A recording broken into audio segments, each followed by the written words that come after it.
Je suis Charlotte Nguesson, je suis ivoirienne, je travaille avec la start-up Amini, nous sommes basés en Nairobi.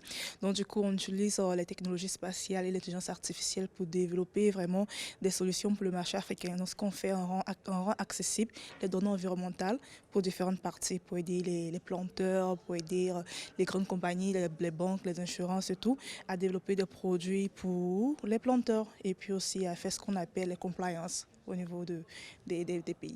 Aujourd'hui, mon constat par rapport à la tech, on a quand même beaucoup de jeunes startups, on a beaucoup de solutions qui sont en train de développer. Donc on peut dire que le marché se bouge, voilà, parce que il n'y a pas trop longtemps avec tout ce qui est génératif AI, ça a quand même bousculé et puis beaucoup, même le public en général a eu une certaine compréhension de ce qu'est que l'IA et tout. Donc du coup, ça a créé de l'intérêt pour beaucoup de jeunes, mais on voit aussi beaucoup de jeunes qui s'orientent dans ce domaine-là, ce qui est bien. Mais il y a encore des efforts à faire parce qu'il faut savoir que le marché africain, on a encore des régions où vraiment au niveau de l'infrastructure, c'est très compliqué.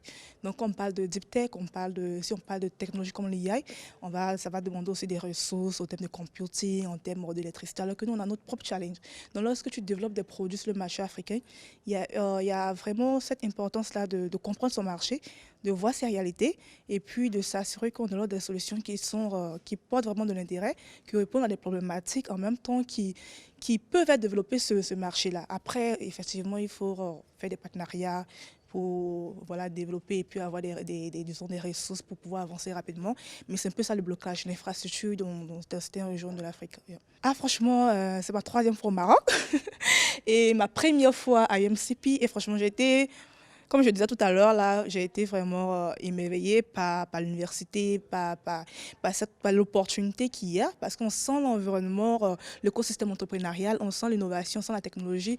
Et j'ai même vu autant de jeunes femmes que de jeunes garçons. J'ai aussi vu une certaine diversité en termes d'étudiants présents qui viennent d'autres régions de l'Afrique. Et donc, j'aime ça, j'aime la collaboration, j'aime cette idée-là de créer des ressources pour les jeunes parce qu'en Afrique, on a du talent. On a du talent, mais souvent ce qui manque, c'est les ressources disponibles pour pouvoir exploiter ce talent-là.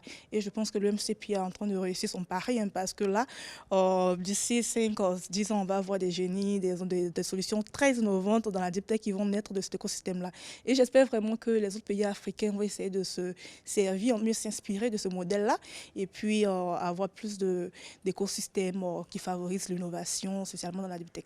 Aujourd'hui, la big tech, vraiment, il y a une opportunité de marché et on sait qu'en Afrique, ici, on fait face à beaucoup de challenges. Voilà. Face à beaucoup de challenges, c'est un country, bon, qu'on dit, c'est faut couper cette partie.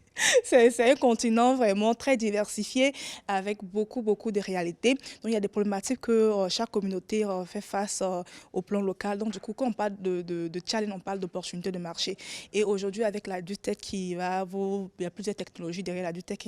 Mais en fonction de ce que vous avez envie de résoudre, vous pouvez vraiment avoir accès à ces technologies-là et développer des solutions qui sont plus effectives, plus accurées, donc plus précises et qui vont vraiment répondre à cette problématique-là, à ces enjeux-là sur le marché africain. Maintenant, comme j'ai dit, il y a le problème de l'infrastructure qui va être aussi développée avec le temps. Ça n'empêche pas l'innovation, ça n'empêche pas la réflexion. Et puis voilà. Donc aujourd'hui, tout le monde peut vraiment commencer à s'intéresser au sujet de la biotech, voir les opportunités, comment utiliser cette technologie pour cette problématique et puis essayer de voir comment travailler ensemble pour avancer. Mais il y a des opportunités et puis on peut vraiment résoudre beaucoup de problématiques, même dans la médecine, dans le domaine climatique, un peu ce que nous on fait avec la startup Amini, dans tous les types de domaines, même l'éducation, on a des cas d'utilisation des technologies de biotech et ça marche bien.